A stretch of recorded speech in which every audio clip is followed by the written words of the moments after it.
Of the Standing Committee on Science and Research. Today's committee meeting is taking place on a hybrid format pursuant to standing orders. Members are attending in person in the room, and we also have members and witnesses on Zoom. I'd like to make a few comments for the benefit of the witnesses and the members to please, first of all, wait for me to recognize you by name before speaking. For those participating on video conference, click your microphone icon to activate your mic. And when speaking, please speak slowly and clearly. And if you're not speaking, please mute your mic. For those on Zoom, we have interpretation services. You have the choice at the bottom of your screen of either floor, English, or French. For those in the room, you can use your earpiece and select the desired channel. Although this room is equipped with a powerful audio system, we do have feedback from time to time, and that can be very harmful for our interpreters and cause serious injuries. So most commonly, the feedback happens because the earpiece being worn is too close to the microphone. So please keep your earpieces away from the mics. And when your headset is plugged in, avoid manipulating the earbuds by placing them on the table away from the microphone when they're not in use. In accordance with the committee's routine motion concerning connection tests for witnesses, I'm informing the committee that all witnesses have completed the required connection test in advance of the meeting, and a reminder that all comments again should come through me as the chair. So now to get started, pursuant to Standing Order 10831 and the motion adopted by the committee on Monday, December 5th, 2022, the committee resumes its study on the long-term impacts of pay gaps experienced by different genders and equity-seeking groups among faculty at Canadian universities. It's now my pleasure to welcome, as an individual, we have Dr. Melinda Smith, Vice Provost and Associate Vice President of Research of Equity, Diversity and Inclusion at the University of Calgary, where the sky is big and blue today. We also have, from the Canadian National Institute for the Blind, Dr. Maheo Sukai, Vice President, Research and International Affairs and Chief Accessibility Officer by video conference. You each have 5 minutes for your opening statements, and we'll start with Dr. Melinda Smith from the University of Calgary.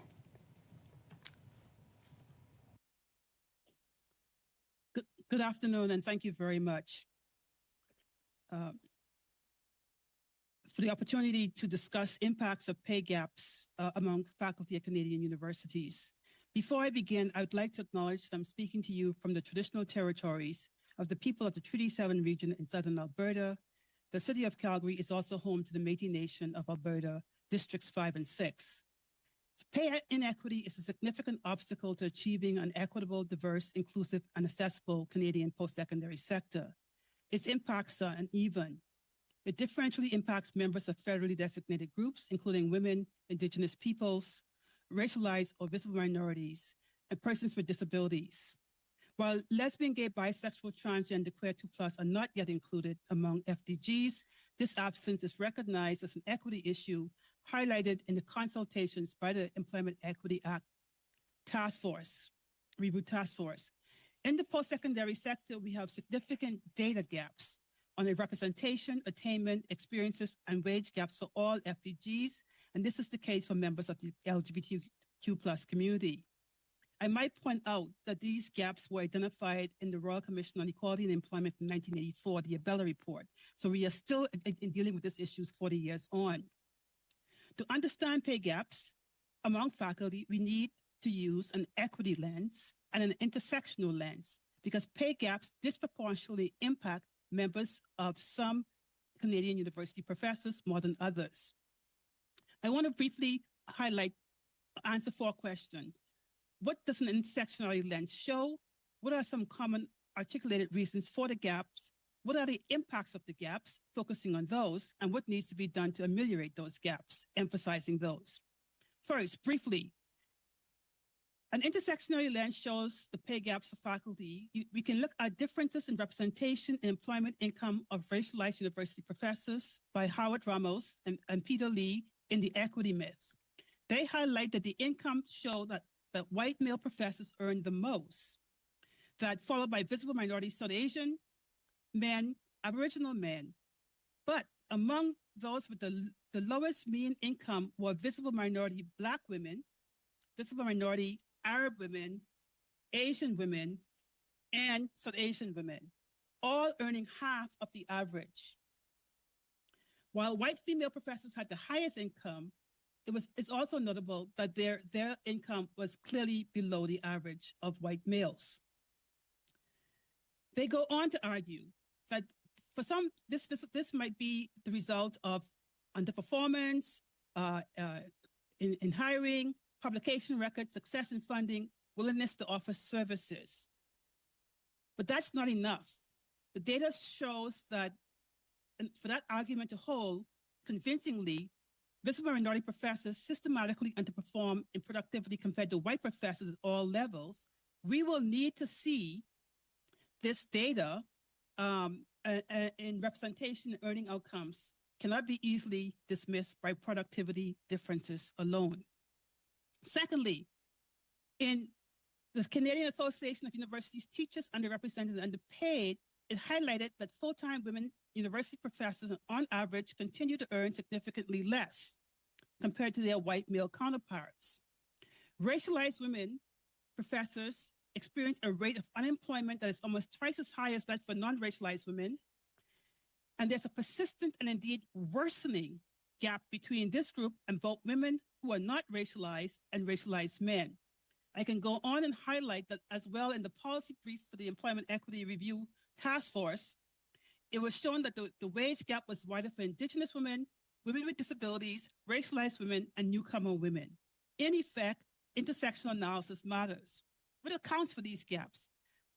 Educational attainment, job tenure, part-time versus full-time, unionized versus non-unionized, but also biases in discretionary university compensation, example, merit determination, retention determination, salary adjustments, market supplements. Sociologists Ramos and Lee also highlight human capital factors, seniority, productivity, and discrimination. Economists Blau and Kahn also say that 62% of the wage gap can be explained by factors such as occupational segregation, full-time and part-time, rank and experience. But a full 38% cannot be explained by these quantitative factors alone. They suggest discrimination is a factor. What are the implications? They're profound. I'm sorry, Dr. Smith, I'm going to have to call time on you, but maybe we can get to the implications through the questions and answers. And now we're going to go over, thank you very much for your testimony. We're going to go to Dr. Sakai from the CNIB next for 5 minutes, please.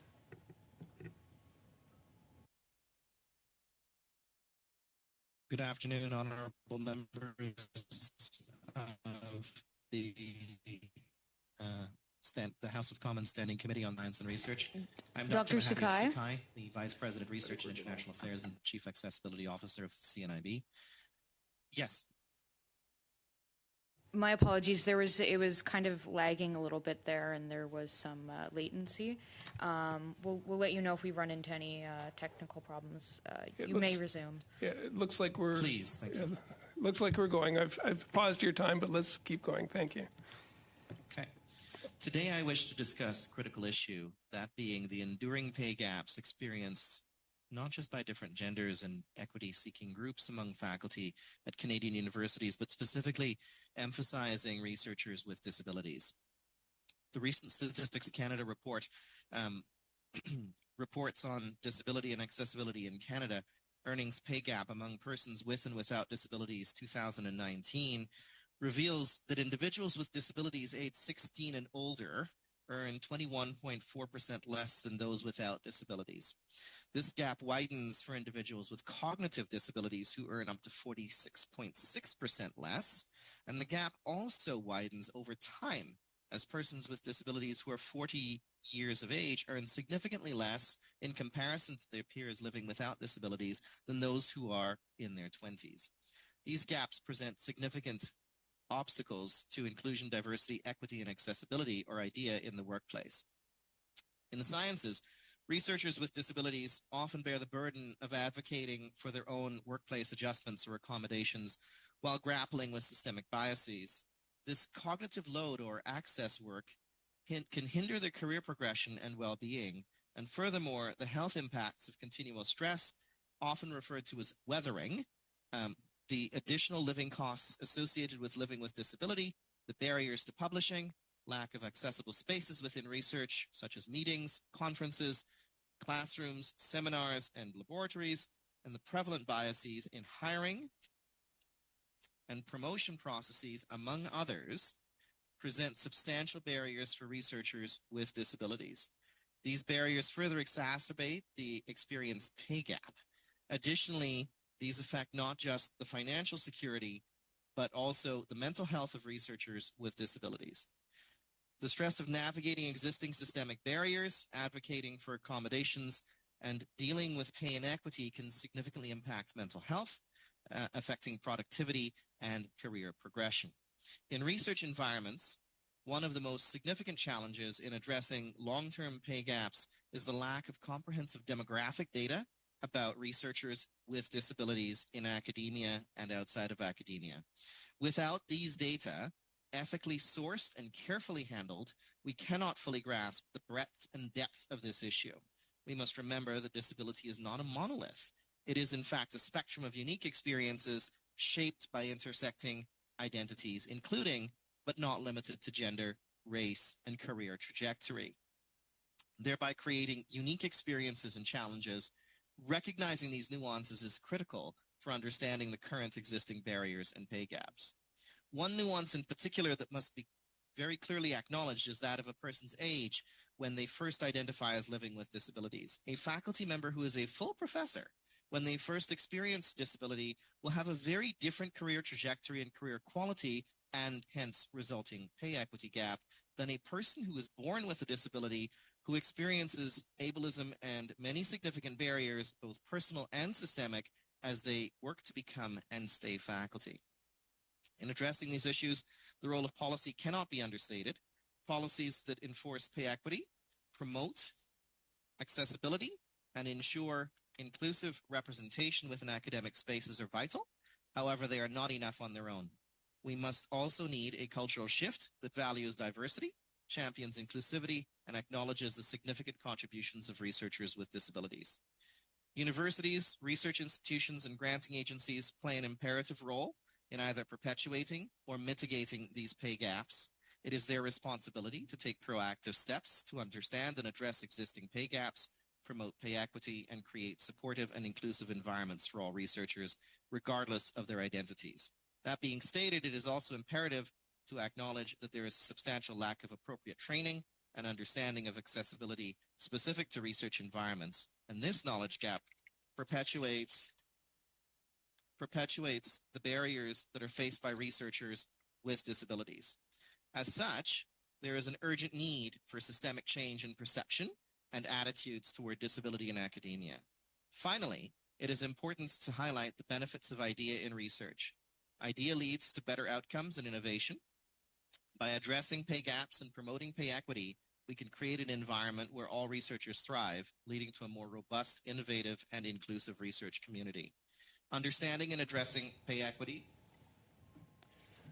is not just an issue of fairness, it is an issue of quality, innovation, and excellence in research. Great. We must act now to ensure that all researchers, including those with disabilities, have an equitable opportunity to contribute to the advancement of knowledge in Canada. Terrific. Thank you very much. Thank you both for your testimony. Now move into our questions, starting 6-minute round with. Mr. Chair. We have just a second, we have a point of order. Oui, simplement dire que le dernier témoin. Yes, I just wanted to say that the interpreters had a hard time doing their job because of the sound quality for the last opening speech. And so it was impossible for our interpreters to properly do their work. Okay, thank you. I was watching the interpreters for a sign during the testimony, and I didn't see one come. Je vous confirme qu'ils me l'ont dit dans l'oreille. I did hear it, though, when I was listening to the interpretation. The presenters, if you could maybe speak up and speak slowly when you're answering the questions, we'll see whether that can work. Thank you for pointing that out, Mr. Blanchet-Joca. And now for 6 minutes to Mr. Lobb, please. Thanks very much. And my first question is to Dr. Smith, and thank you for both our guests for coming today. And I'm just wondering, Dr. Smith, do you work with human resources on your mission in equity, diversity, and inclusion? How does that relationship work with human resources at the university? Yes, the short answer is yes, I do. The relationship as well, equity, diversity, inclusion, and accessibility at University of Calgary, as in most universities, is a collaboration with human resources, offices of institutional analysis on data, registrar's office, among others. So the short answer is yes, and the relationship, I think, as well, because it's vital to our standards and data collection. How do you track your compensation to know if it's fair across Canada or even within the university? How do you track that personally to know that you're getting a fair compensation for the work that you do? Well, there are a number of ways to do that. The UCAS system, of course, is probably the Statistics Canada is authoritative on publicly disclosed data. As well, I'm in Alberta, so we have public transparency data. But there are a number of studies, some of which I highlighted, where people do comparative data analysis. What I also highlighted in my comments is there are parts of the data that are discretionary and we might not be able to track. For example, anything that, say, a market supplement might not be revealed publicly. Or if there is something that might be a retention offer, which is made on a discretionary basis, those generally are made to men more than women, as an example, because men are more likely to seek jobs elsewhere and therefore need to be retained. That also changes the factor. If you're a woman, also things like maternity leave impacts one's income, and whether that's family-friendly or child care also impacts one's income over time.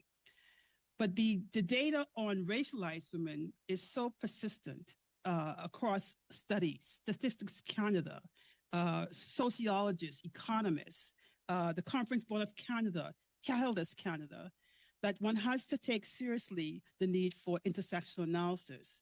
But I'm making it clear that I'm saying it's needed, but it's not sufficient. So if we drill in just to, let's say, the University of Calgary, but you could go across all universities, but you work there, so we'll talk about this one.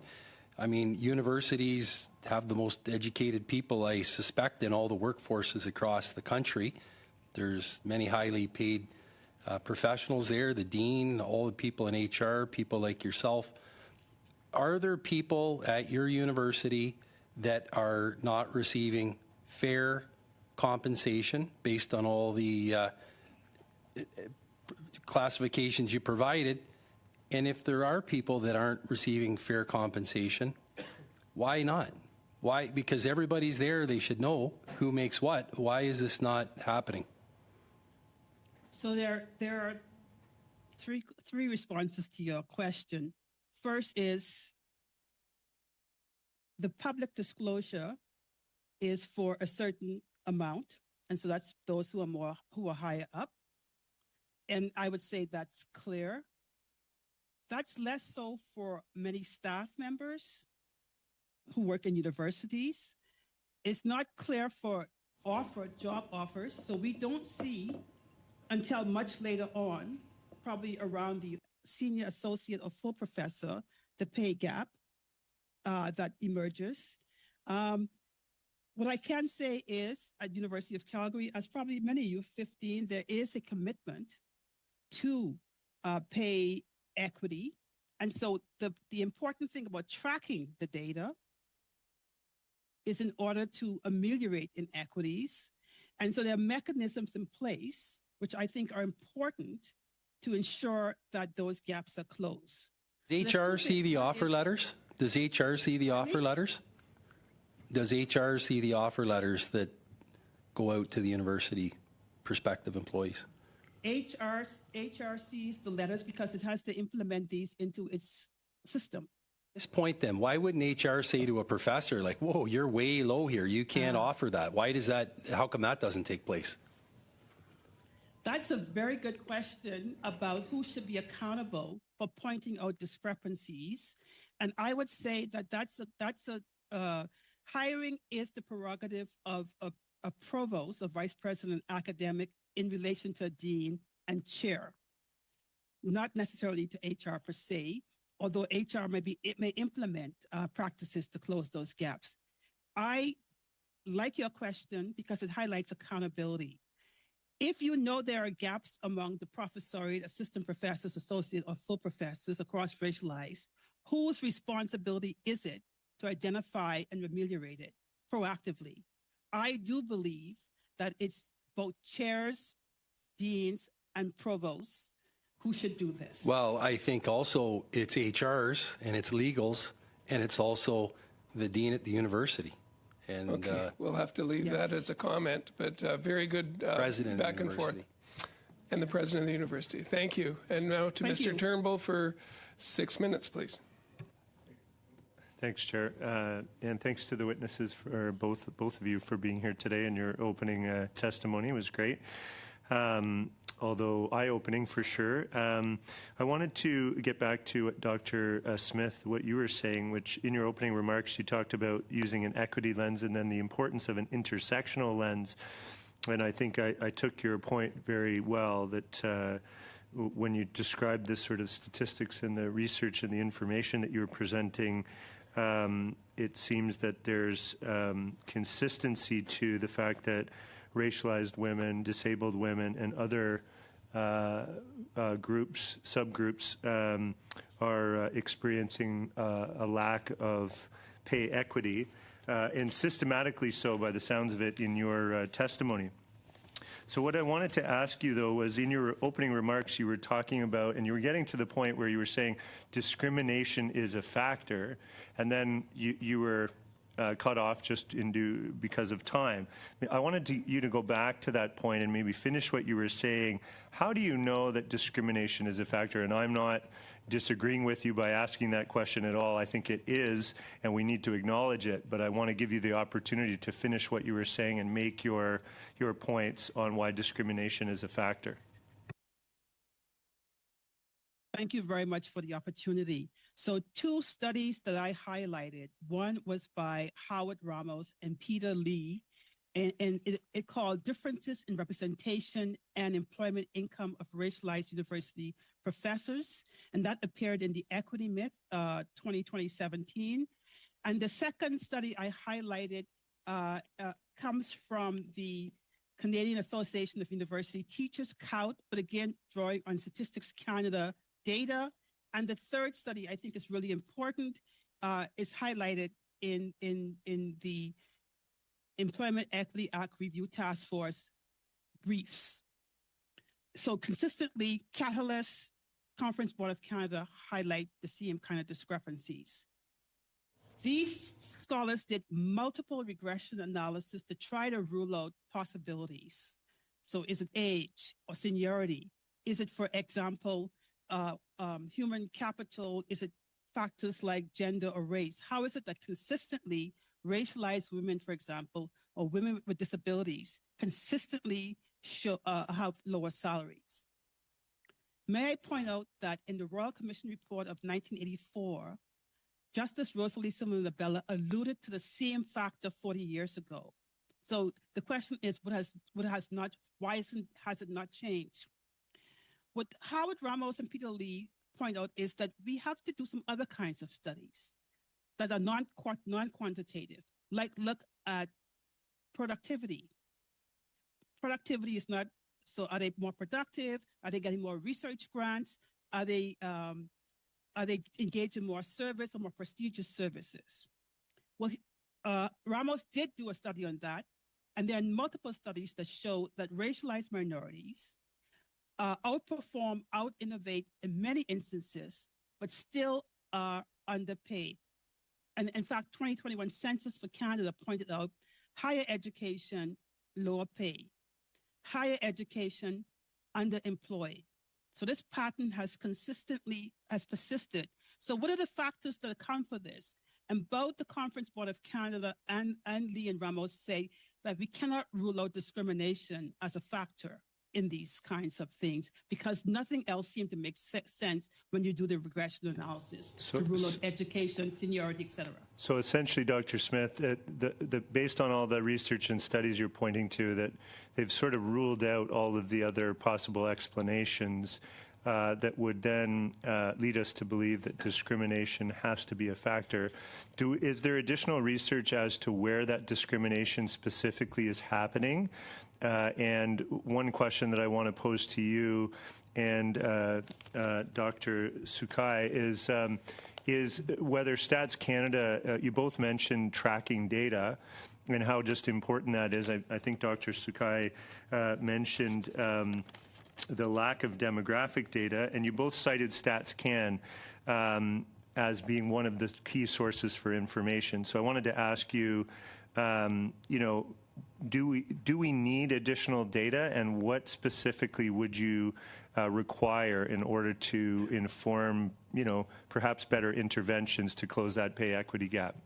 So to both of you, I'll start with Dr. Smith and then to Dr. Sakai. We have good data, including administrative data on gender, women, men, non-binary. We have inadequate data on racialized persons. These are not administrative data. These are based on self-ID, on persons with disability, and on Indigenous peoples. So we need I think we need a national data collection standard so to modernize UCAS so that it includes all equity-deserving groups. We need a common methodology for collecting the data and analyzing it, so we have consistency. And this, again, was called for in the 1984 Royal Commission on Equality and Employment. The other thing Dr. Smith. Sorry, I just want to... there so that Professor Sukai can answer. Thank you. Oh, very briefly, we only have a few seconds. I agree with what Dr. Smith said. I would actually add that I think part of the current challenge is that universities and granting agencies will ask the self-identification questionnaires, but not always in a standardized way, not always the same way. And so the data then cannot necessarily be standardized and reviewed across the country. If, for example... Okay, thank you. We'll have to just cut it at that. We're over time, but thank you for that. Now to Mr. Blanchet-Choka for 6 minutes. Thank you, Mr. Chair, and thank you to our witnesses for being here today. My question will be for Dr. Sakai. Dr. Sakai, we have heard several witnesses mention the lack of data that is available on handicapped professors. This data would allow us to better understand and target the issues that this faculty face.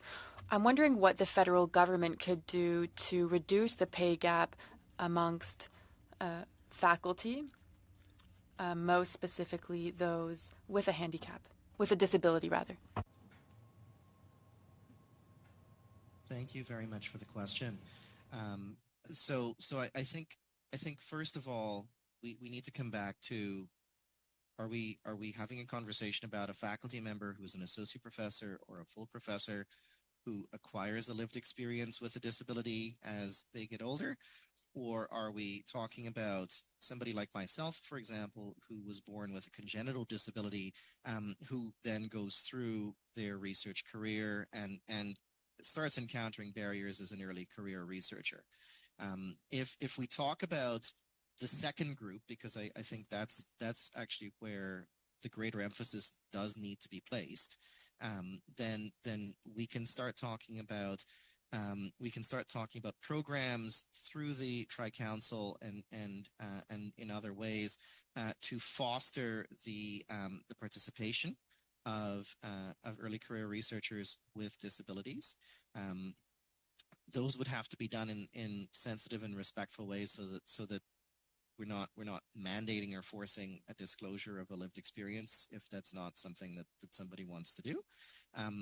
But certainly through funding and through scholarships and fellowships, you can actually start to increase that level of representation. You can also develop policy and programs around the research environment and around accessibility within the research space, because it's one thing to mandate a representation target, but it's also another thing to make the environment fully accessible. And both actually need to be done in order to ensure that researchers with disabilities are retained. Merci beaucoup, Dr. Sky. Thank you very much. Now, of course, there is always the question of confidentiality out of respect, but I'd like to know which type of data you would suggest be collected for those with a disability to increase pay equality. I think we would need to know disability group.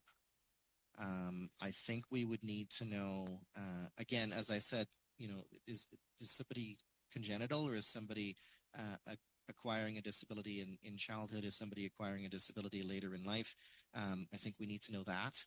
I think everything else potentially is inferable from those two pieces.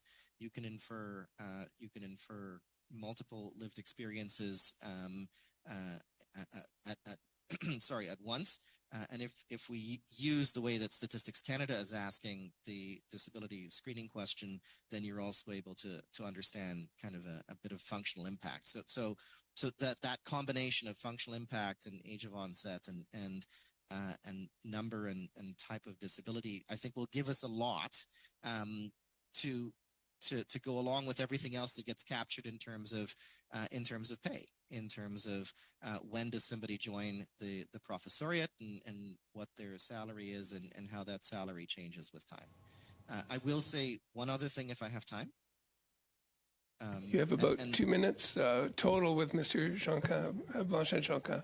And the interpreters are really struggling, but thank you, interpreters, for doing the job. If we could somehow, there's a little bit of a feedback on your microphone, so if you can just try and maybe more slowly, we can catch it. Thank you. Of course. So the one other thing I think I would say is that there's some really good economic analyses of earning potential over time for example, postdoctoral scholars as they compare to other sort of postgraduate career paths. And those kinds of economic analyses also end up applying to persons with disabilities, because many of the deeply held conventions around productivity and persons with disabilities go along with this notion of starting later or moving through our career paths slower. And so that also ends up leading to diverging earning potential over time. Merci, Dr. Sky. Thank you very much, Doctor. If you could give us a little bit more information on the existing programs amongst the federal government and granting councils, and what could be improved in terms of how this affects pay gaps for those with a disability. In less than 1 minute. The short answer is there aren't any.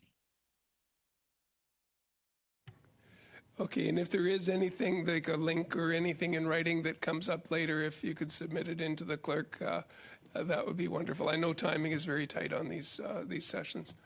Mr. Cannings for 6 minutes, please. Well, thank you. Thank you to both witnesses for being here today. I'm going to start with Dr. Smith. In your initial presentation, you mentioned several, possibilities of differences that might explain different levels of pay gap. You mentioned unionized versus non-unionized.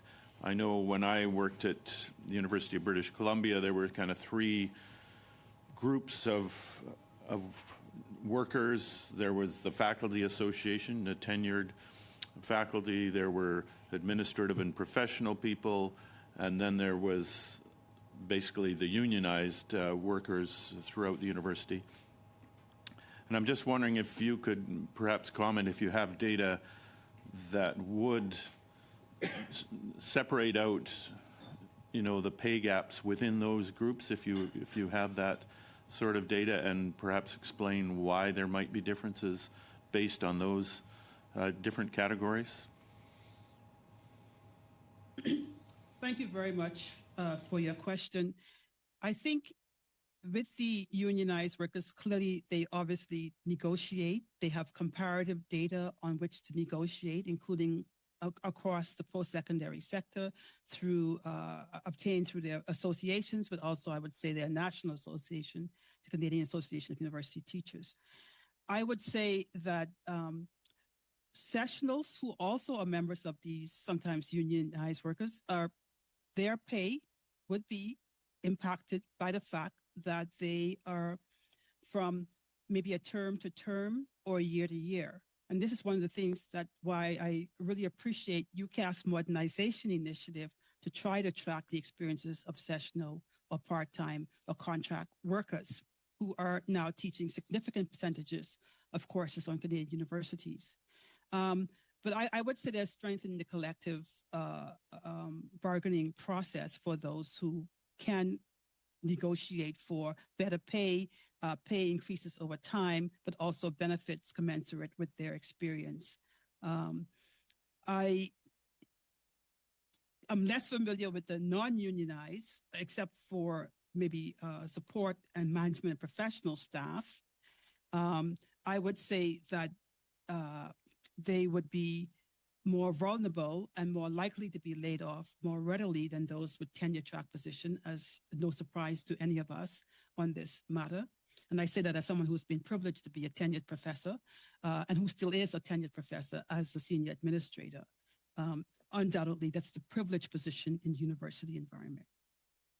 And within the tenured professors, and we've been hearing testimony from various witnesses that would seem to indicate that this pay gap tends to get worse, increase the higher you go in that tenure system, the longer you're in the system, especially between men and women, male tenured professors, who are full professors, that gap is bigger than, say, at associate or assistant professor levels. Is that something you see at the University of Calgary? And is there some way of trying to ameliorate that? So I would say I would focus less on a specific university like the University of Calgary and say that the UCAS data is very helpful for providing a snapshot of the post-secondary sector largely. I would say that you would find that the generational impact important. So incoming new assistant professors, for example, who have better negotiated salaries could be making more than some more senior associate professors. So you start to see a gap there that has implications over time. I would say that because we moved the retirement for full professors, that our full professors, the age might be more senior than historically, so that the wage gap might be higher than, say, historically when there was a 65 age cutoff. So there are a number of overlapping factors that shape this, but I don't want to rule out the fact that the gender dynamics that impact women, including maybe lower salary offers, the fact that women do different kinds of work that are less rewarded. So, for example, service or professional work, mentoring students, They may get less prestigious offers for research chairs, as we know historically, and we're trying to change that with the tri-agencies. Women didn't get as many Canada research chairs. All of these things, and women, as you know from the research on full professors, but also senior leadership, women are significantly underrepresented in these kinds of roles. And in fact, racialized people are severely underrepresented in senior leadership roles, including at my own institution, which we acknowledge. But these things all impact salary, and they all impact the gap. And so to the extent that we don't close these other gaps, hiring, promotion, remuneration, we will continue to see them grow or remain the same, which is virtually what's happening right now. Okay, thank you. Thank you. And now we're going to do 5 minutes, 2.5 minutes, 2.5, starting with Ms. Goodrich from the Conservatives for 5 minutes, please. Thank you so much, Chair, and thank you to our witnesses for participating as part of this study. Just to kind of build upon some of the questions that were asked by my colleague, Mr. Lobb, regarding the role of HR, to Dr. Smith, do you think that universities themselves have to play more of a role internally to address pay gaps? Beautiful question. Short answer, yes. You are highlighting a question of accountability and who's accountable. And obviously, those of us who are full-time continuing in administration are the ones who have the best data and knowledge and are in the position of power and privilege to address it. Well, thank you. I appreciate that, because that was my follow-up question. And so I went quickly while you were speaking because I remembered about the Alberta Sunshine List when it comes to public disclosure. So I looked up the University of Calgary's, and a lot of information is publicly available. So it's not even to a space where this is somehow hidden information. And so if we were to give you the power to make change at the University of Calgary, or somewhere, let's say at the University of Alberta, so that you're not implicating your own university right now, what would be the first thing you would do? Just so you know, I spent over 20 years at University of Alberta. I'm a graduate, so I love them all. I love the good question. I'm also an alumnus of the U of A, and you were actually teaching at the U of A when I was a student there. So, okay, so I think one thing I would do was require every chair dean to have a consultation every 2 to 3 years to review all the salaries within a unit, to make sure that assistant professors who are coming in, who are getting better salaries by virtue of the negotiated agreements, there isn't inequity with assistant and associate professors. And those associate professors, what they call that sandwich generation, are primarily women, including women who, for example, took time off to have their children. And so once you do that, you're always or almost always already, not because of your knowledge or your qualifications or experience, you're almost always behind in terms of the salary gap.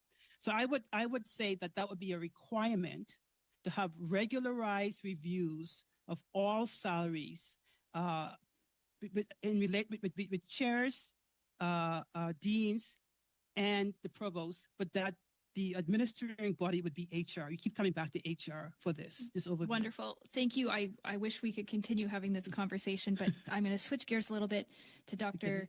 Sakai. A lot of your work is focused on social inclusion and accessibility in STEM, a field in which we know women have been traditionally kind of left out of or not represented at the same level. Can you tell me what efforts have been made by universities to address these barriers for both women and people with disabilities, and specifically women with disabilities? It's a great question. I think the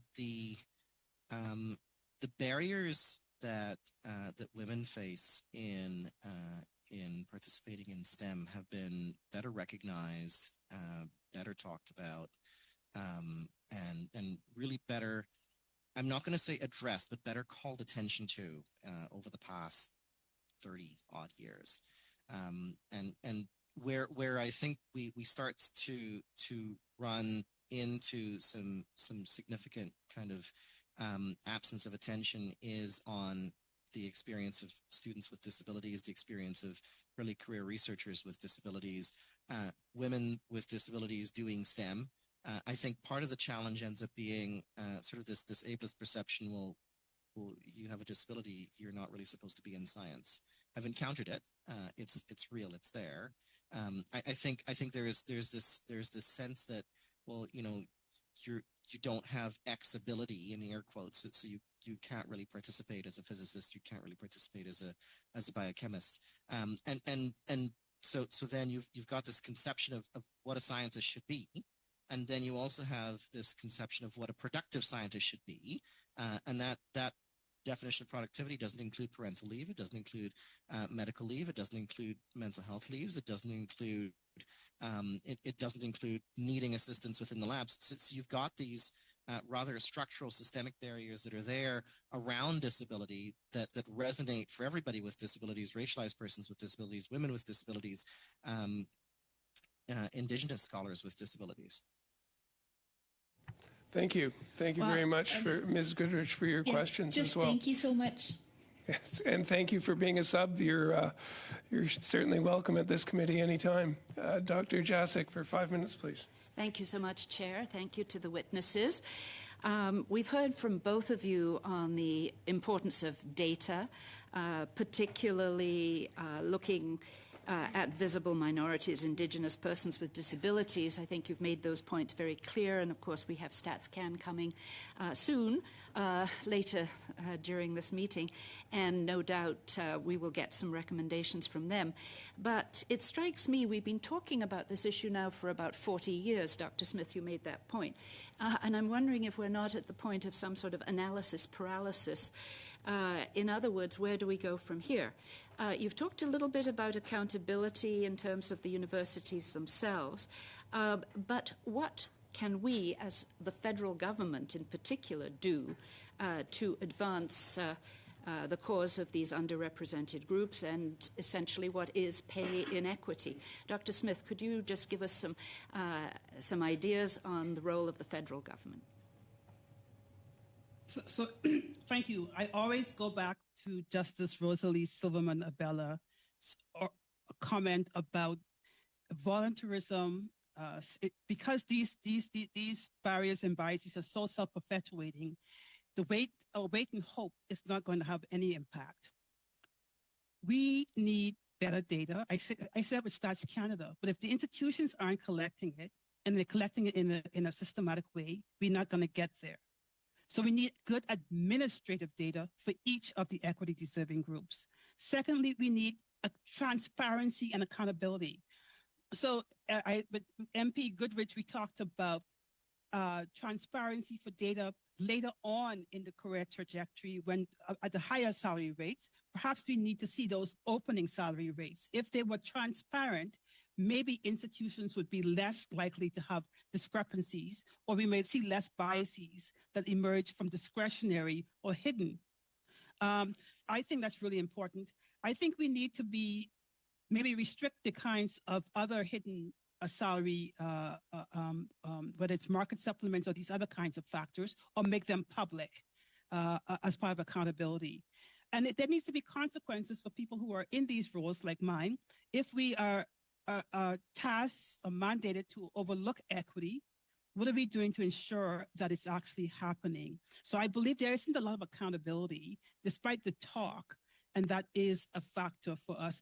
I personally think I would like to see a royal commission that looks at racialized minorities. In particular, we've had gender, we've had Indigenous, that looks at racialized minorities in particular, because I think this is a lot of wasted talent, untapped talent, and it impacts our prosperity, and it impacts our productivity, and it impacts our innovation. So this is a huge problem for the universities, but I think more broadly for our political economy in Canada. So I just think there isn't an accountability that's mandatory with impact. So we keep talking about it but doing nothing. Really. Dr. Sukai, any ideas for the federal government in terms of intervention? And since Dr. Smith has raised it, what do you think about the idea of a royal commission? I'd love the idea of a royal commission. I would broaden the mandate not just around racialized persons. I would include persons with disabilities. I think you raise a very good point about analysis paralysis. I think the reason that everyone harps on data is because somebody somewhere says we don't have enough data, even though it's been 40 or 50 years. So to some degree, do we need data? Yeah, we do. But the lack of data shouldn't stop us from doing what needs to be done. I think the federal government has levers through the Tri-Council. I think the federal government has levers through ISED funding to MyTax in order to drive accessibility and inclusion in the sciences and to drive accessibility and inclusion for early career researchers, both from a representation perspective and also from a change to the training environment perspective, because you can't be an assistant professor with a disability if you haven't been a postdoc with a disability or a graduate student with a disability or an undergrad with a disability or a high school student with a disability. So there's many different points of failure along that career trajectory for somebody, again, like myself, who was born with a disability. So I think it's really important to say, well, okay, can we pull those levers? Does it involve a royal commission? Does it involve funding? Right? Does it involve a recognition of the training environment needing to be improved? Does it involve a recognition that representation is an issue? Does it involve a recognition that that perhaps there are others elsewhere on the international stage? And I points to some of the work that is going on in the United States who are doing work that I think we could really learn from in this space that would be good best practice. Terrific. Thank you very much. Monsieur Blanchet-Chocat pour 2 minutes et demi. Thank you, Mr. Chair. Next question will be for Ms. Smith. Could you specifically mention, we know that there are programs with federal granting organizations to offer grants for research and science in Canada. We recognize diverse practices that support diversity and inclusion for underrepresented groups, but in terms of pay gaps, what are your suggestions to improve this? First, I think for early career researchers, we do have some efforts with the tri-agencies around USRAs. So that's the undergraduate research stipends, awards that they give for undergraduates. We also have some with postdocs. For example, I'm pleased now to see that at least postdoctoral fellows can get mat leave. They didn't in the past. I think more needs to be done to include racialized persons into the research programs. So I'm pleased to see, and I know there's pushback against the Canada Research Chairs Program and CFREF, and all of which incorporate equity, diversity, inclusion. I've researched these for 20 years, and I will say to you that one of the things that most impresses me about Canada is that we have made an effort to ensure we have equitably distributed these research chairs across equity-deserving groups. Persons with disabilities remain chronically underrepresented, I should say that. And I think that also helps to, that by having this diversity among research chairs, it highlights the intersections between diversity, excellence, quality, and that's a hallmark of the Canadian research ecosystem. I want to say that again, it's a hallmark of the Canadian research ecosystem, something we should be proud of, that we are trying to be as inclusive as possible compared to many other places in the world. That said, I think those we leave out highlight why we have a gap in productivity and innovation, because there are too many racialized people who are engineers driving cabs, who are doctors as lab technicians, who are doing underemployed and underskilled. Okay. They could be contributing to our research ecosystem, if their credentials were recognized.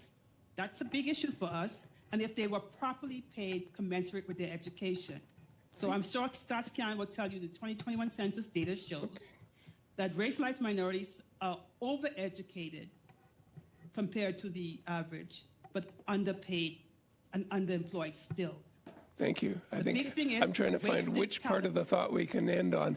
Your thoughts are all very good, and I really appreciate them, but we are short on time now.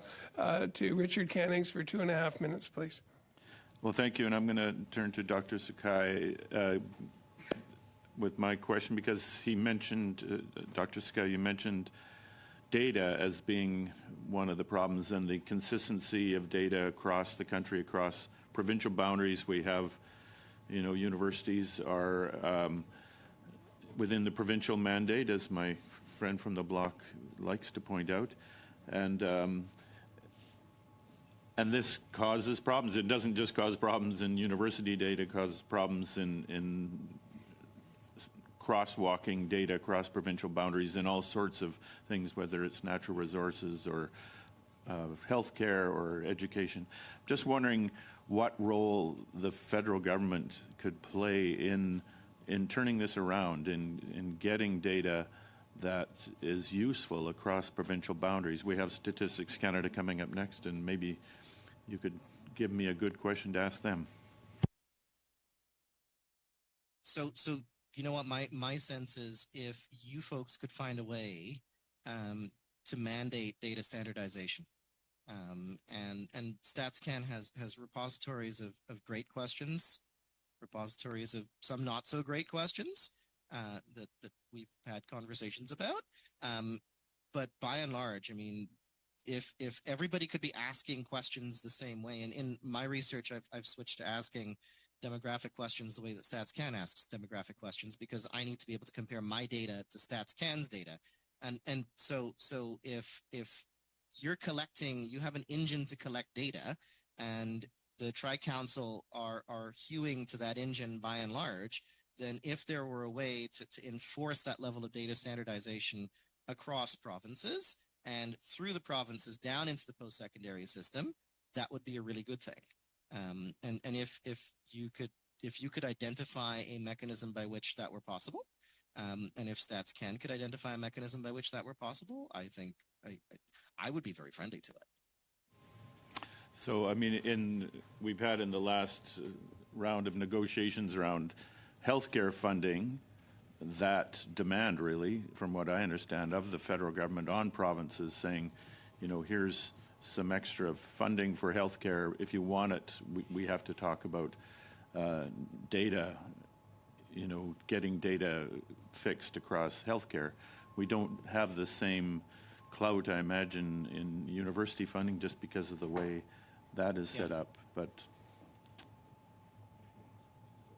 on the record, I can see nodding of heads, but we'll try and trap that in the analyst work. So thank you, everybody. We are at time.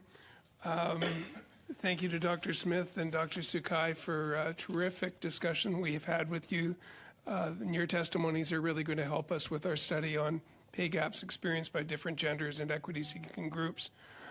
If there is more information that you can provide us from today's discussion or things that you think of later, please send those into the clerk. And we are going to be suspending briefly now so that we can get our next panel set up.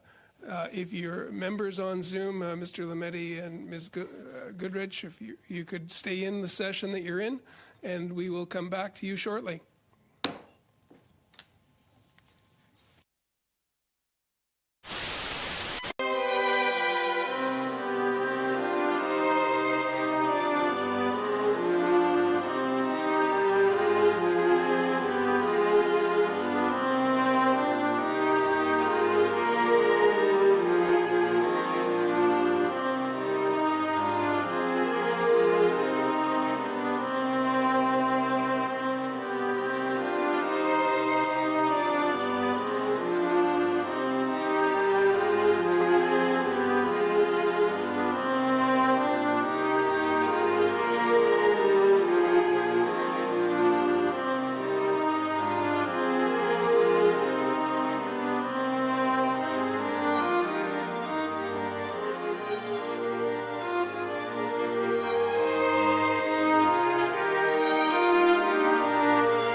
Pursuant to Standing Order 10831 and the motion adopted by the committee on Monday, December 5th, 2022, the committee resumes its study on the long-term impacts of pay gaps experienced by different genders and equity-seeking groups among faculty at Canadian universities. And now it's my pleasure to welcome Statistics Canada. We have Vincent Dale, Director General of the Labour Market Education and Socioeconomic Wellbeing Statistics. And we also have Tracy Leasty, Director of Canadian Centre for Education Statistics, both on video conference. Welcome to you both.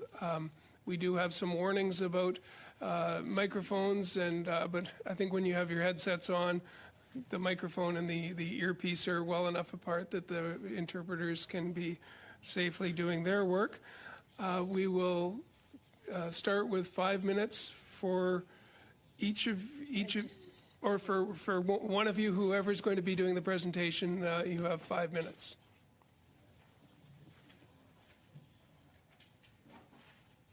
So, Mr. Dale or Ms. Leasty? Yes. Good afternoon, and thank you, Mr. Chair and committee members, for the invitation to today's meeting to discuss gender pay gaps for academic staff at Canadian universities. In 2021, among all full-time academic staff, the median salary for women was roughly $134,000, while it was $151,000 for men, a pay gap of 11.1%. This gap has decreased over time. In 1991, it was 20.6%. Rank is an important factor to consider when examining the pay gap among academics. Over time, the pay gap has decreased for full professors and associate professors, while it has increased slightly among assistant professors. In 2021, among full professors, men earned 3.3% more than women, compared to 5.9% in 1991. For associate professors, the difference between men and women was 2.3%, compared to 4.8% 3 decades earlier. The pay gap, although smaller for assistant professors, has increased slightly over the last 30 years, from 2.2% in 1991 to 2.4% in 2021. We also see differences in the pay gap across teaching disciplines. In 2021, for example, among full professors, women earned slightly more than men in fields such as humanities and health professions and related programs. In most other disciplines, men earn more than women. In business management and public administration, for example, the median salary of men was about $13,300, or 7.0% higher than that of women. We know that the age structure of academia has an impact on the gender wage gap, or the gender pay gap, excuse me. 50 years ago, only 1% of full-time academic staff were age 65 years and over. In 2021, this figure was roughly 1 in 10. This reflects in part the aging of the baby boom generation, as well as the end of mandatory retirement legislation in many provinces. Men are overrepresented in the older age groups, and they are overrepresented among full professors, whose wages are generally highest, helping to explain the overall gender pay gap. Let me turn now to some steps we're taking to understand the gender pay gap of academics more fully. Statistics Canada collects data on academic staff through a survey called the University and College Academic Staff System, or UCAS. This survey involves receiving and compiling information from the administrative systems of educational institutions across the country. Currently, information is collected on gender, year of birth, principal subject taught, academic rank, years at rank, and salary. UCAS does not include information on racialized groups or Indigenous identity, nor on disability status, nor does it collect information on part-time academic staff. We recognize the importance of gathering more detailed information on equity-seeking groups, as statistical findings for the total population can often hide differences in the experiences of diverse groups. To this end, Statistics Canada is currently assessing the feasibility of enhancing the information included in UCAS. This project has 3 components. First, we are evaluating whether information on equity-seeking groups is already held by institutions and the extent to which these data are standardized and comparable across institutions. Secondly, we are assessing whether it would be possible to fill information gaps through the integration of UCAS data with other data already held by Statistics Canada. Third, we are considering what would be involved in Statistics Canada acquiring information on equity-seeking groups from institutions, including important privacy and confidentiality considerations. This project will be completed in March 2024, and decisions on next steps will be taken at that point. Mr. Chair, this concludes my opening statement. We would now be happy to answer your questions. Terrific. Thank you very much. And now we'll go to the first round. 6 minutes for Mr. Tucker, please. Thank you, Chair, and thank you to our witnesses today. Mr. Dale, previous witnesses noted that although Statistics Canada tracks some information needed by researchers on the subject, it charges them for that. Are you aware if the amount of monies that are collected for researchers accessing these dollars cover the cost of the actual research? Would you mind repeating the first part of your question?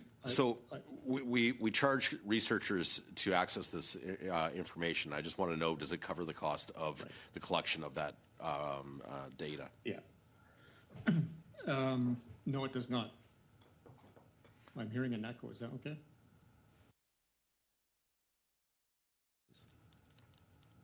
Am I okay? We don't have an echo on this side. I'm looking at the interpreters. It seems like we're fine. Point of order, there definitely is an echo on the Zoom side. Okay, maybe we'll just pause for a minute. The IT is looking at it, but yeah, we're not getting it on our side. Okay. Maybe I'll keep going. You may be picking up the sound in our room. In his room. Or in his room. Okay, the witness is Mr. Dale's. You might be picking up an echo from that testimony. Okay. Mr. Dale, if you have speakers on in your room, maybe if it's possible to turn those off. Okay, I think I might be okay now. No. I don't have any speakers in my room. Okay. Well, I'm sorry, we're going to have to try to continue if we can. Okay. All right, so along that questioning, so we are collecting some of the monies to pay for this data collection. Is half of the cost being offset by researchers? I think I can help you to sort through some understandings of how our costs work. So maybe I'll begin at the end. Once we've collected information and it's ready for use, for analysis or for tabulation or for writing reports, for example, there are different options within Stats Canada to access that data. Typically, a large proportion of the data would be available free and easily through the Stats Canada website. There are some more advanced uses of the data that involve additional costs to Stats Canada, and we do recover those costs. So, for example, we have what we call research data centers, where a researcher may spend weeks or months doing a more detailed examination of the data for a very in-depth research project, and we do recover the cost associated with maintaining that infrastructure. That's quite separate from the cost of collecting the data in the first place. We don't typically we don't charge to acquire data, but again, to help further to fully shed light on the situation, that's not to say that those who share data with us may incur some costs in sharing that information with us. So I hope that responds to your question, but it's certainly not the case that we charge to receive data. To receive data, but changing gears a little bit, on your presentation today, you have the 30-year difference between those percent gaps. Do you have what they were 20 years ago or 10 years ago versus today? Yeah, we do. I don't have them at hand, and we'd be happy to supply that to them. Could you supply that, please, as well? Switching gears a little bit, we were talking about like Stats Canada. Like there's data collected in the millions, if not hundreds of thousands of individuals.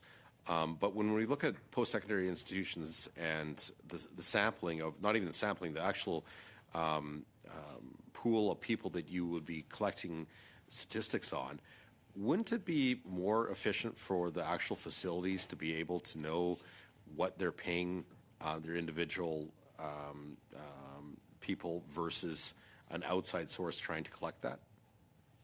Yeah. So in fact, that's the way that UCAS works. What we're doing essentially is acquiring information that's already in the administrative systems of institutions. So as you say, institutions are in a position to know exactly the situation, including the pay of individual academics. They transfer that information to us, and then we compile that, and then but through that compilation of the data from each individual institution, we're able to build a nationally a data set that covers the entire country and allows comparisons between or across different groups. Would the universities be sharing personal information such as name, characteristics of that individual with Stats Canada? So they don't currently share name information.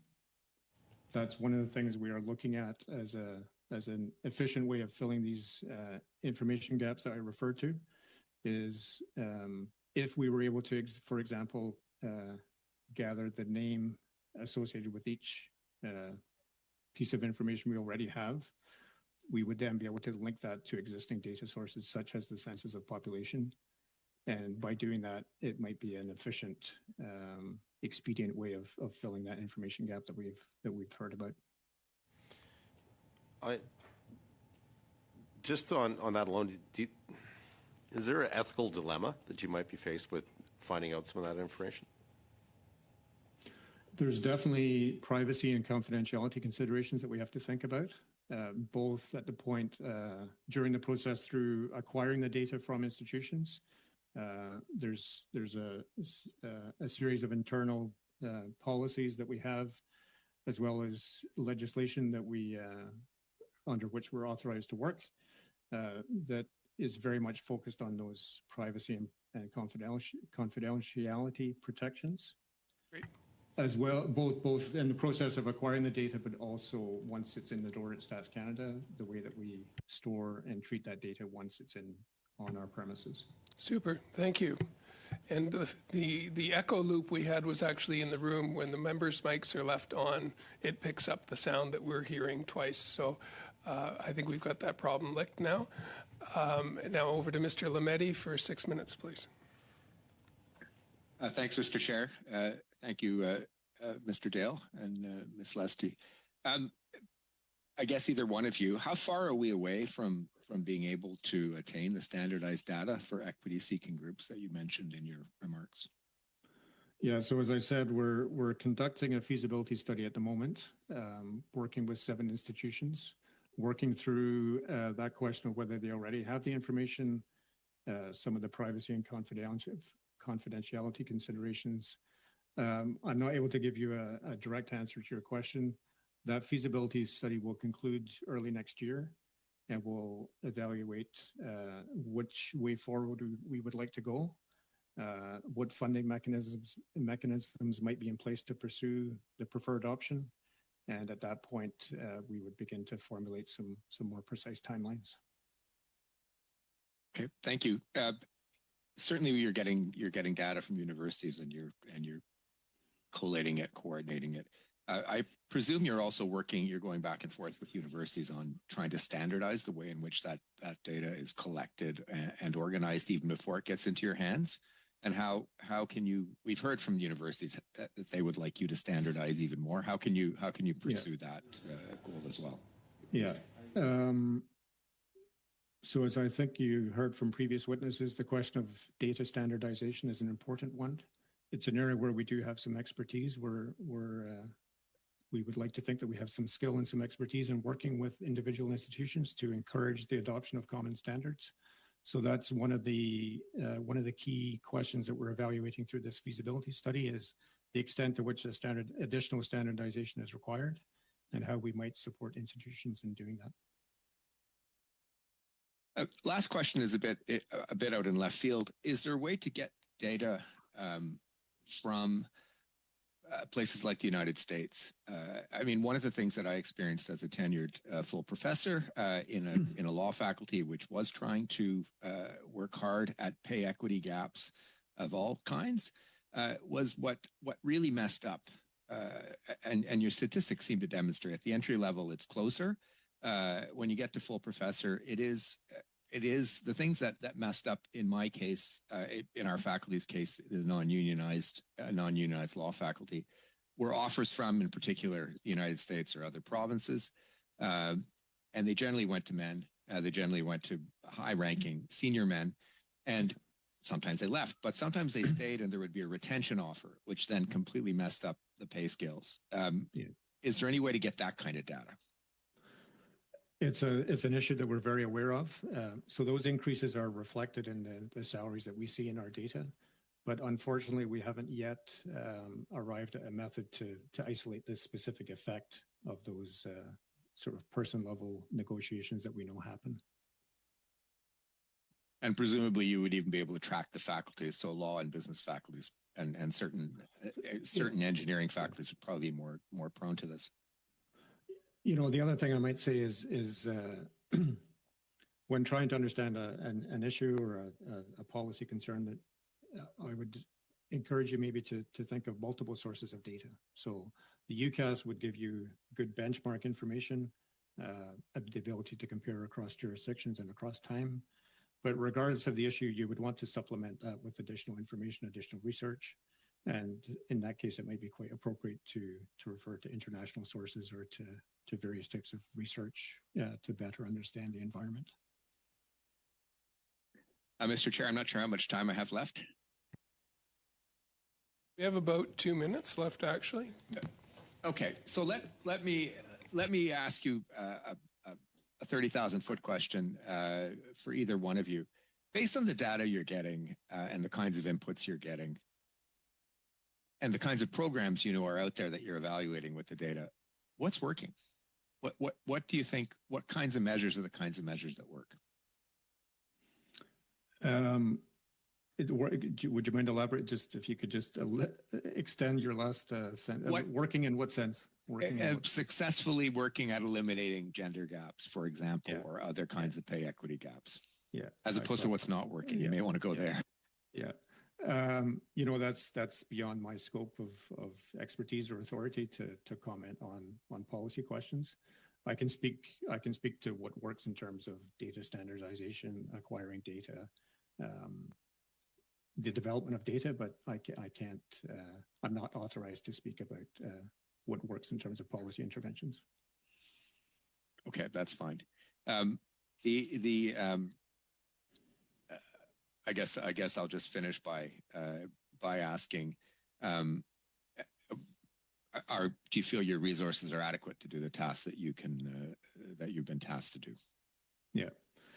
You know, as I said, we're in this feasibility stage. Early next year, we'll make some decisions on which way we're going forward. Depending on which way we're going, the cost implications could be quite different. I mentioned the possibility of linking to existing census data. That might be a very different proposition from a full-scale data acquisition. To give you an example, it might be the case that to supply some variables, a large number of institutions will have to make large, significant changes to their IT systems. That could be a significant cost depending on the way that we go.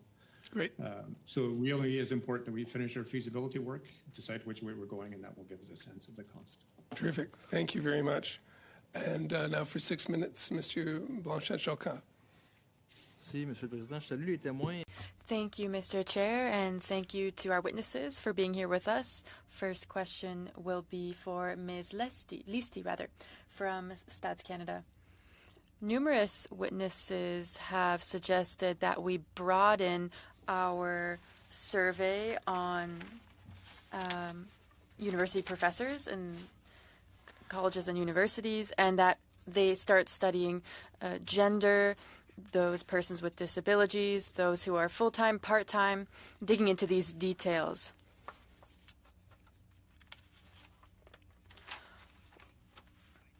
Do you think that this would be a good idea to further our study? Yes, thank you for the question. I I would first say that, UCAS does provide a very rich data source on the analysis of gender pay gap, but we do recognize that there are variables that we are missing from UCAS with respect to pay equity on racialized populations, Indigenous identity, persons with disability. So I do believe collecting this information and having a centralized repository of this information across Canada would help in terms of furthering the analysis. Currently, there's a number of areas across Canada, be it in institutions, be it with funding agencies that collect this information, but there's not one centralized repository. So I do feel that having that information centralized and available would be very beneficial in furthering the studies, particularly the intersectional studies with respect to with respect to pay gaps. Merci, Madame Lestie. Thank you, Ms. Lestie. Are there any other measures that the committee should take concerning UCAS? For example, potential changes to how often we're doing this study and how we're analyzing the data.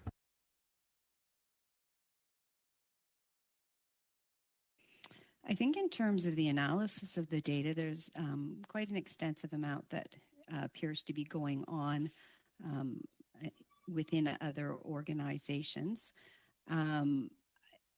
In terms of furthering the collection of the data with respect to UCAS, as you can imagine, it's quite an extensive process to collect this information, particularly across multiple institutions, over 100 institutions where the data is collected. Funding moving forward will be a question with respect to the collection of the data. It's a large-scale operation. So in terms of the future of UCAS, should the pilot prove to be successful, that is one thing in terms of moving the yardsticks forward on the collection of this type of information through UCAS. Merci beaucoup. Thank you very much. I'd like to ask Mr. Dale if you have anything to add concerning the last two questions that I asked. No, I think Ms. Lestie covered it very well. We have heard very loud and clear that this information on equity-seeking groups is a priority. That's why we are currently conducting this feasibility study. We do believe there would be very high value in enhancing the data with that additional information. So yeah, maybe I'll leave it there. Merci beaucoup. Thank you very much. Several colleagues have mentioned this, and we've heard it from many witnesses. Statistics Canada has brought a lot of different information together, but you have to pay to access it. And so what I'd like to know is what measures could the federal government take to improve data collection and its analysis in terms of pay gaps amongst university professors? Yeah, so maybe I'll repeat some of what I said before. There are some uses of data, some more advanced uses, which require additional resources, additional physical and IT infrastructure. And for that type of work, we do recover our costs. So there are some, for advanced researchers, there can be some costs associated with that. And I've forgotten the first part. That's great. I'm going to go on to the next question because I have a lot of them. In the 2021 budget, the federal government granted over $170,000 to support this work and to reduce inequalities concerning diversity and inclusion in decision-making processes.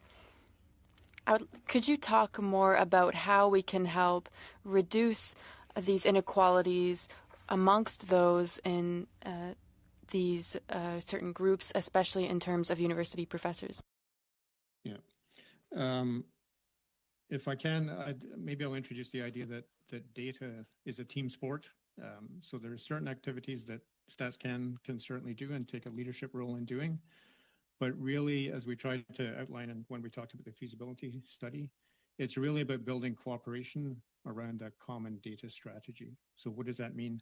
It means agreeing on one common approach to filling these information gaps, and then committing to coordinated effort to collect, share, compile, and analyze that information.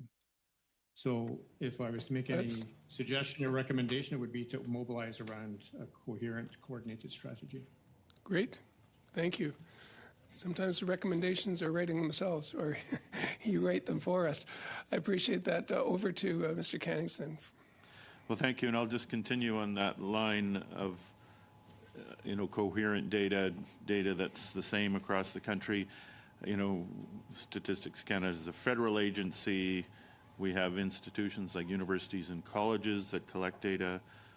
They're being overseen by provinces that perhaps are collecting data. Can you give us an idea, perhaps, of the scope of that difference? Like, are we dealing with just differences between different universities and colleges versus Statistics Canada, or do the provinces have different data sets that need to be standardized as well across provincial boundaries? How difficult is this?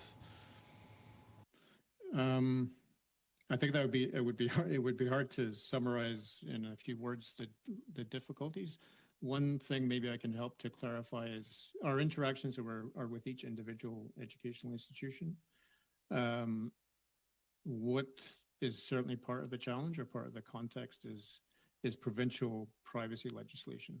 So for each institution and the applicable province, there are some challenges that should not be underestimated in terms of making sure that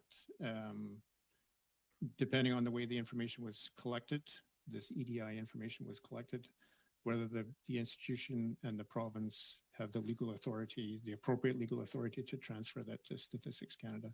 So that maybe gives you a sense of the interaction between individual institutions and provinces and the acquisition process. Right, and you mentioned that it would be useful for you to have that name data associated with some of the statistics you have for each position at universities and colleges, and that name data could then link to census data, I think you said. Would it also link to CRA data? I'm just wondering about the extent of this privacy privacy issues. Is it a social insurance number that would link all those, or how would you do that? Yeah. So it may be the case that we come to the conclusion that acquiring name information is the best way forward. We're not at that point yet. When we do make those decisions, we always are evaluating the magnitude or the urgency of the information requirement, the data need, versus the privacy intrusion that would go along with collecting that information. We call that necessity and proportionality. So we balance the necessity for the data with, we strive to have a proportional, that the data acquisition should be proportional to the privacy intrusion that's involved.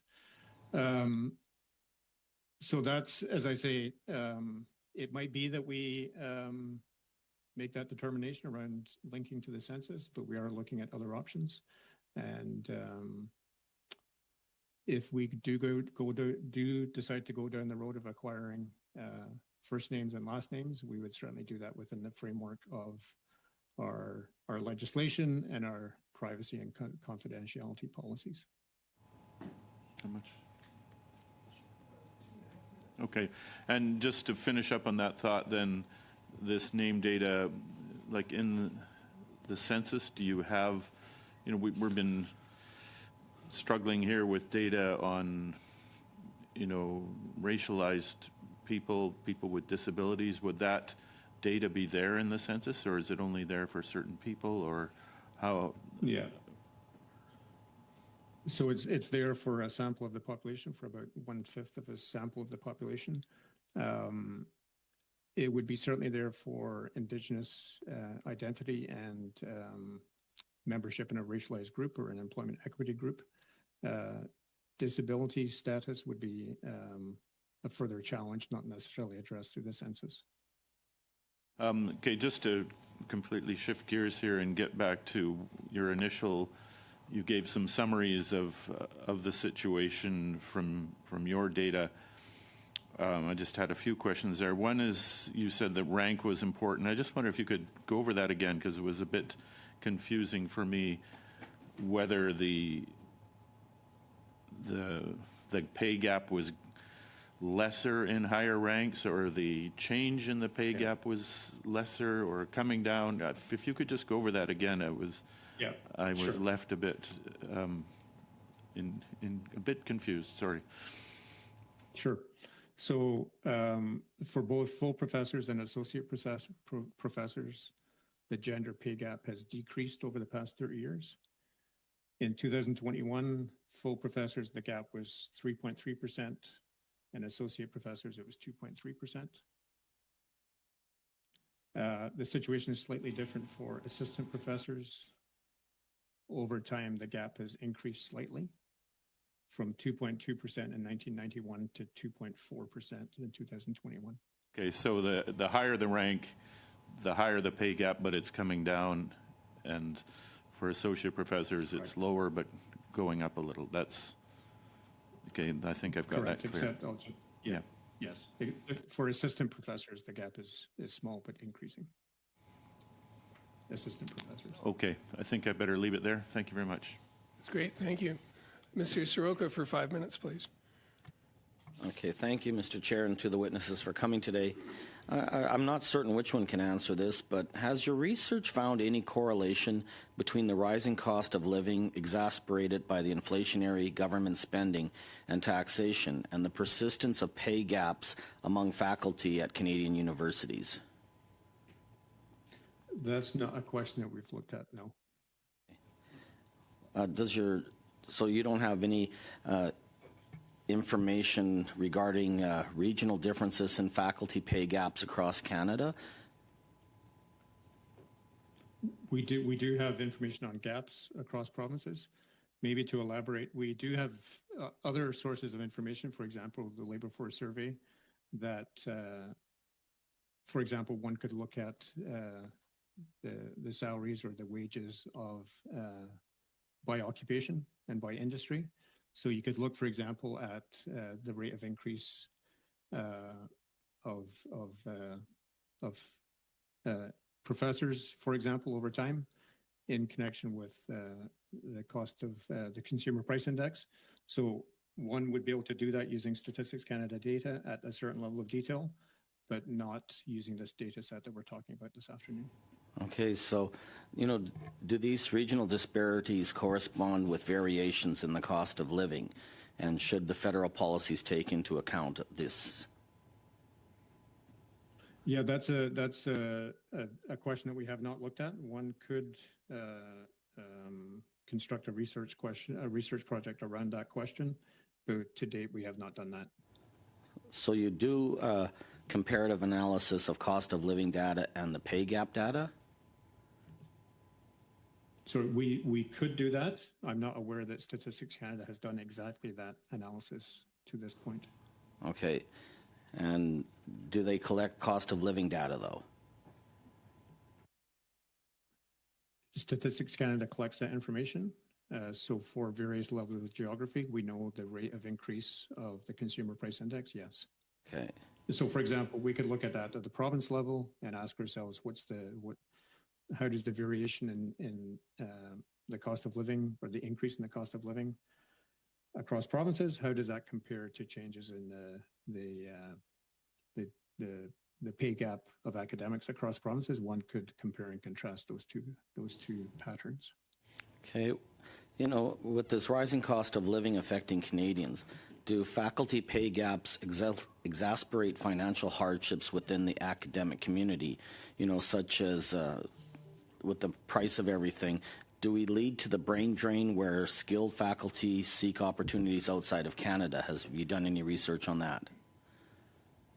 I'm not aware of any research that's been done on that question, but we could certainly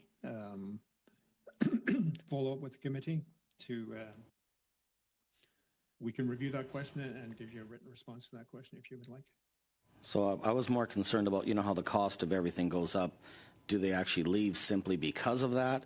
Or is there the brain drain for other reasons? So there is no statistics or information on that.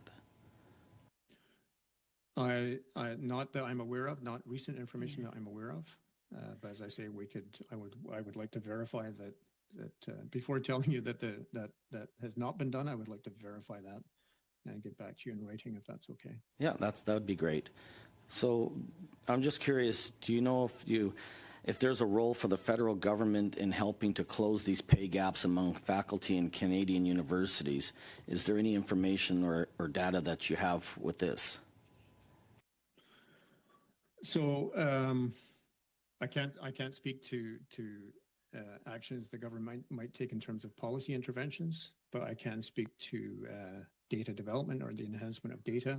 So yeah, as we've tried to convey, there's certainly a role for Statistics Canada to play in terms of leading or coalescing around a coordinated data strategy on these questions. We think there's an appetite for that, and when our feasibility study is finished early next year, we'll certainly be following up with interested stakeholders to see if we can forge a common strategy around this question. Yeah, that would be very nice to have, because that's the whole purpose of statistics, is to get that information and to make it better for Canadians. So how much time do I have? It's just about it. Okay. We've got about 7 seconds, but just on that line of questioning, when we have inflation rates in different countries, that might be another way of comparing pay gap in Canada to pay gap in other countries, see whether there's a correlation. But I'm the chair. I'm not at the side of the table asking questions, just a comment from my side. Ms. Bradford, for 5 minutes, please. Thank you, Mr. Chair, and thank you to our panel. We've had some very interesting testimony today, and I thank you for that. It's clear that not only do we have a wage gap, but we have a data gap. So it's been indicated that, you currently don't collect information specifically on equity-seeking groups or on part-time academic staff. And you do recognize the importance of gathering more detailed information on these groups, as big picture statistics often hide key differences in the experiences of diverse groups. So can you talk to us a bit more about how the key differences experienced by these diverse groups are often hidden? So when I say hidden, I mean that in a statistical sense. So for example, I spoke, for example, about the difference in the pay among full professors. The difference in pay between men and women is 3.3%. But for example, that 3.3% might be very different for racialized men versus racialized women, or for persons with disabilities. So it's that idea that in a statistical sense, it's the idea that what's true at the total level might disguise relevant, important, insightful differences for smaller populations. So are there other methods of getting a better understanding of the pay gap for these diverse groups, such as through the census or other information collected by Stats Canada, until the time you implement additional information collected through the UCAS? So there is a certain potential to analyze these questions through the census. As you know, the census is done every 5 years. So the benefit of the census is it can support very detailed research, but you're getting a signal every 5 years, so it's difficult to assess changes over time or changes in response to specific policy interventions. So there's some limitations involved in that. That's why we think modernizing UCAS or enhancing UCAS so that we can get a flow of these data every year for all institutions across the country is likely to be the preferred option. Now, how does the data you collect on the general population compare with the pay gap among academic staff? So we have, so I think you're referring to the gender. Yes. the gender wage gap for the labor Yes. market as a whole, or for the Yes. labor force as a whole. We do have a series of research articles on that question. It changes over time, obviously. I think the best thing for us to do might be to answer that question in writing to make sure that we give you an accurate answer. Okay, that would be good. And how is the data that you collect used? Like, is there any way that you could use it to help support reaching pay equity among academic staff? So I would be speculating, but I'm sure it's used by administrators. I'm sure it's used by unions and professional associations, used certainly by equity-seeking groups, used by federal and provincial policymakers. So I'm sure it's used in various specific ways, or sorry, in a general sense, I'm sure it's used by a very wide range of stakeholders. We know it's used by a wide range of stakeholders. And as we've heard through our consultations and our engagements with stakeholders, there's a particular interest in understanding the gender wage gap at a more granular or more disaggregated level for equity-seeking groups. From a Stats Canada perspective, what can the Government of Canada do to advance data collection and analysis related to pay equity within universities? So, as I said before, we think of data as being a team sport. We are the National Statistical Agency. We have expertise in a great number of areas. Ultimately, our data collection efforts tend to involve cooperation with partner organizations and strong partnerships. So really, the role of Statistics Canada is to consult and engage and build partnerships so that, as I've said before, so that we're coalescing around a coordinated data strategy to get this information that we need. Okay. That's the end of time, unfortunately. Mr. Blanchet-Choquet has his finger up, which he's also the next speaker, but I think you have something else. Oui, Monsieur le Président. Yes, Mr. Chair, there seem to be some technical problems on the screen. We see a blue screen there. Yep, working on it. Yeah, we have the problem for those that are on the screen. We have a blue screen for us. The floor camera isn't picking us up. I think you can still hear us. So we won't watch ourselves, but as long as our witnesses can hear our questions, let's go with 2.5 minutes to Mr. Blanchet-Choquet. Simplement vous avertir, Monsieur le Président. Just wanted to warn you, Mr. Chair, that those who are online it's not just those in our meeting, but those who are watching from home who are not going to see us in the room. That's the problem. Alors, je vous demanderai soit on suspend temporairement. So I would ask that either we temporarily suspend because it's impossible for those to see what's going on. Okay, just let me consult just 2 seconds.